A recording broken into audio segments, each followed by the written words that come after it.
Acredite se quiser, mas numa época longínqua, há muito, muito tempo atrás, acontecia uma coisa que hoje é inimaginável. Você não podia escolher o que você ia assistir.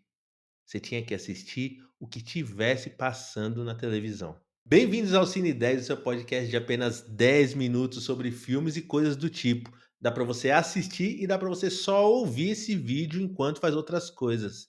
Aí você consegue encaixar na sua rotina aí, enquanto está se arrumando para trabalhar, ou enquanto lava uma loucinha, ou até se estiver fazendo um cocôzinho, por que não? E o tema de hoje é clássicos da sessão da tarde, que era o catálogo de filmes ali da Globo que passava todos os dias. Ô, que saudade dessa época. Eu não sei se eu tenho saudade mais dos filmes ou se eu tenho saudade de não trabalhar, né? Porque para ver filme de tarde, você tinha que ser um vagabundo ou adolescente. Logo depois da vinheta. Dong, dong, dong, dong, dong, dong, down. Yeah.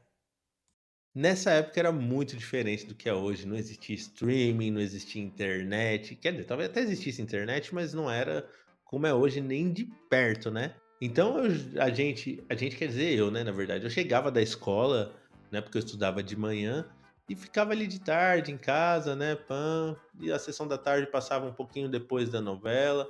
E antes disso, ainda tinha uma sessão de filmes no SBT, que era o cinema em casa. Então, às vezes, dá até pra você emendar um pouquinho de casa, né? Pegava o cinema em casa, se não tivesse muito legal, ali na metade você mudava, tava começando a sessão da tarde lá e tinha 2 opções de filmes, basicamente, pra você assistir.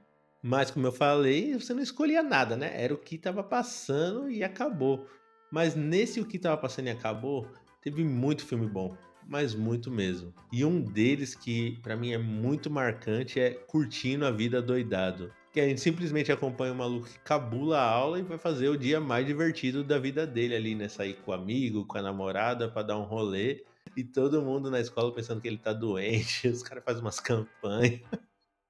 É muito da hora esse filme. É um classicaço mesmo, absoluto da sessão da tarde. E o lance da hora no Curtindo a Vida Doidado é que ele tinha meio que os inimigos, né? O diretor que queria expulsar ele, que não acreditava que ele estava doente a qualquer custo, e a irmã dele, que só via ele se dando bem sempre, e queria que ele se ferrasse um pouco também, né? Porque ele cabulava quando ele queria e nunca dava nada pra ele, e ela tinha que, ó, se ferrar na escola. Da hora esse filme. Aproveitando essa vibe de escola, né? Não era só filme de escola que passava, tinha vários, mas eu lembrei desse outro também, que é Clube dos Cinco. Clube dos Cinco era muito da hora. Clube dos Cinco era uma pegada tipo na detenção. Era os jovens mais estereotipados do universo, que você imaginar. O nerd, o esportista, o valentão, a líder de torcida. Eu não lembro a outra. Mas enfim, era esses jovens mais estereotipados do mundo cumprindo uma detenção juntos. E é toda aquela mensagem que a gente já conhece, né? De tipo, ah, o que importa é como você é de verdade, e que eles acabam ficando amigos, blá blá blá. Mas é tão bem feito, é um arrozinho com feijão assim, tão gostoso, sabe? Saudade de. Nossa, esse filme dá muita nostalgia em mim. Agora tem um clássico aqui que eu particularmente não gostava, né? Mas se eu não falar dele aqui, eu não vou ter falado de Sessão da Tarde, que é A Lagoa Azul. Nossa Senhora! A Lagoa Azul, eu não sei, não tenho dado nenhum, não pesquisei nada, né? Na minha mente, é o filme que mais passou na Sessão da Tarde, porque era incrível. Tinha uma época que parecia que ele passava, sei lá, 2 vezes por mês esse bagulho, mano. Não parava de passar a Lagoa Azul, era toda hora, toda hora. Nossa Senhora! Eu devo ter assistido aí umas 2 ou 3 vezes, mas eu era um jovenzinho, então eu assistia pra ver a Brooke Shield pelada, e só, porque o filme não era nada interessante.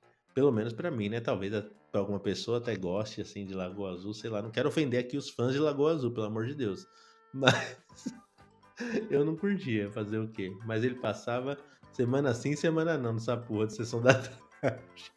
E é isso que eu tenho pra falar de Lagoa Azul. Agora, se tem um cara que dominava a sessão da tarde, esse cara era o Ed Murphy. Nossa, eu lembro que teve uma época que passava muito, mas muito filme do Ed Murphy mesmo, assim, toda semana. Quando não era um, era outro. Ou era um Tira da Pesada lá, o Beverly Hills Cop, ou era um Príncipe em Nova York, ou era o Rapto do Menino Dourado. Esse era um pouco diferente, era legal. Mas às vezes rolava até aquele Um Vampiro no Brooklyn, que é um filme bem cocosento dele mesmo, mas passava. Nossa senhora. Mas esse do Rápido do Menino Dourado era legal, tá? Pelo menos na minha mente. Não vou rever pra não estragar ali a memória do Luca de 12, 13 anos, né? Vamos guardar no coração. Mas na minha memória era bem legal esse filme, bem divertido. Eu nunca esqueço numa piada que tem que eles vão buscar um punhal lá que precisa pra proteger o menino, né? Pra matar o bichão que pegou o menino. Aí tem um carinha lá pra falar com ele, pra pedir o punhal, e toda vez que eles vão falar, eles têm que rodar, tipo um cilindro assim no, na parede. Aí a mina vai rodando falando, não sei o que, não sei o que lá. Aí o velho fala, não, quero que o Ed Murphy fala comigo. Aí quando ele vai falar, ele fica fingindo que vai rodar o bagulho e faz tipo um remix. Ele fica, eu quero o punhal. Essa cena era foda, ria demais toda vez. Outro que na minha cabeça era muito, mas muito mais legal, mas que infelizmente depois que eu revi, eu não achei mais tão legal assim. Não é que seja horrível, mas caiu muitos pontos comigo, foi o Karate Kid. Nossa, Karate Kid passava direto, direto. Hoje tá na febre, né, por causa do Cobra Kai. Não sei se tá tão na febre, né, porque eu sei que terminou meio bosta, eu dropei. Mas Karate Kid passava sempre e era uma experiência gostosa ali, né? Tipo, passava Karate Kid, você meio que ficava feliz de assistir Karate Kid ali de tarde. Era melhor do que Lagoa Azul. Esses tempos agora que eu fui rever, nossa senhora, o Daniel San mereceu apanhar, viu? Nossa, moleque chato da porra, meu Deus do céu. Mas se o Karate Kid envelheceu um pouco mal pra mim, um que envelheceu muito bem é justamente a família Adams. Passava direto a família Adams 1 e 2 e era muito legal todas as vezes. O efeito da mãozinha é bom até hoje. O Christopher Lloyd lá, que é o tio Chico, meu, é demais. Nossa, e na sessão da tarde tinha dois clássicos absolutos do Tim Burton que passavam especificamente assim muito mais na época de Natal. São dois filmes assim que é a cara do Tim Burton, que é Trevoso e Natal. Um deles era Batman o Retorno e o outro era Eduardo Mãos de Tesoura. O Batman o Retorno é o segundo do Michael Keaton, né, que é o que ele enfrenta o Pinguim e a Mulher Gato. Esse filme passava demais mesmo, que naquela época tinha bem menos restrição, né? Os caras mostravam ali, ó, e foda-se, né? Era muito, muito mais de boa passar qualquer coisa nessas horas, nesses horários aí que tinha um monte de criança assistindo. Tinha a Mulher Gato da Michelle Pfeiffer lá, que, meu Deus, né? A roupa dela parecia que ela tava pintada de preto, de tão colada que era. E o Luca de 12 anos ficava como lá? Mas era o que tinha, né? Mas esse filme do Batman eu acho legal até hoje também, assim, né? Não é assim, meu Deus, que coisa incrível. Mas a trilha sonora, nossa senhora. E pra mim o Tim Burton fez a Gotham City definitiva, né? Quando eu penso em Gotham City, é a Gotham City dos filmes do Tim Burton, assim, né? Super gótica, assim, né? Meio esquisitona, aqueles bueiros cheios de névoa subindo do chão, Batman que não mexe o pescoço. Nossa, muito legal. E o outro, né? Eduardo Mãos de Tesoura, é um classicaço absoluto, né? Nossa, minha mulher vê esse filme até hoje, ela chora. Porque é uma história boa, Eduardo Mãos de Tesoura. Eu acho bem envolvente, assim.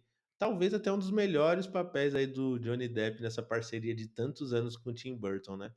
Depois de pintar tanto a cara dele de branco, a gente enjoou. Mas essa foi talvez a primeira vez que ele pintou o Johnny Depp de branco. Então ficou legal. Agora indo mais pro lado da comédia, um que passava direto, que, meu, eu rachava o bico assistindo.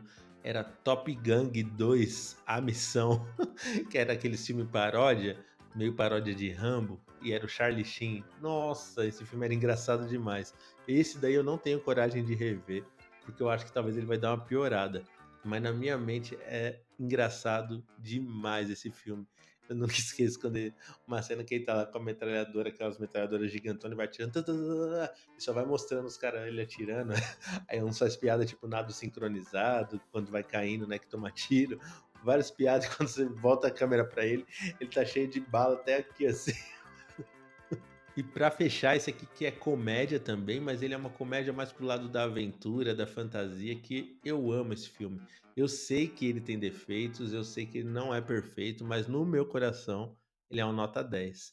Os Aventureiros do Bairro Proibido. Mano, nossa, esse filme é demais, é demais. Tem todo aquele lance do bichão lá que precisa de uma casar com uma mulher de olhos verdes pra recuperar o corpo dele, que é o Lopan. Aí ele tem aqueles 3 servos que parece o Raiden do Mortal Kombat lá. Nossa senhora, esse filme é demais, ele tem tantos elementos, é tão legal. E ainda tem o Kurt Russell, que é um herói totalmente improvável. Eu nunca esqueço na cena da batalha final que ele, pra meter a mala, ele chega lá com a metralhadora, ele dá uns tiros pra cima, acerta um bloco no teto e cai na cabeça dele. Ele fica desmaiado, tipo, sei lá, metade da treta. É muito da hora. Tem muita coisa boa nesse filme mesmo e, nossa, esse pode assistir sem medo que funciona até hoje. E você é dessa época da sessão da tarde? Se você é, com certeza, pelo menos uns 3 daqui que eu falei você já assistiu. Comenta aí qual que é o seu favorito que eu quero saber. E se você não é dessa época, se você é da época da internet, dos streaming já, parabéns, você foi mais feliz do que eu. Que você pelo menos escolhia o que você o que você ia assistir. Mas brincadeira, né? A nostalgia é muito gostosa. Tem vários filmes aí que moldaram o meu gosto por cinema, que eu vi na sessão da tarde, né? Mas comenta aí qual desses filmes que eu falei que você ficou curioso para assistir, que você vai dar uma chance. Esse episódio vai estar disponível no YouTube, no TikTok e no Spotify. Então, se você gostou, já sabe, né? Me dá essa moralzinha, por favor, me ajuda a viver disso. Manda para alguém que você acha que vai gostar também. E se você me ouviu pelo Spotify, comenta aí o que você estava fazendo enquanto você me ouvia. E me avalia aí com 5 estrelas, vai? Dá essa moralzinha.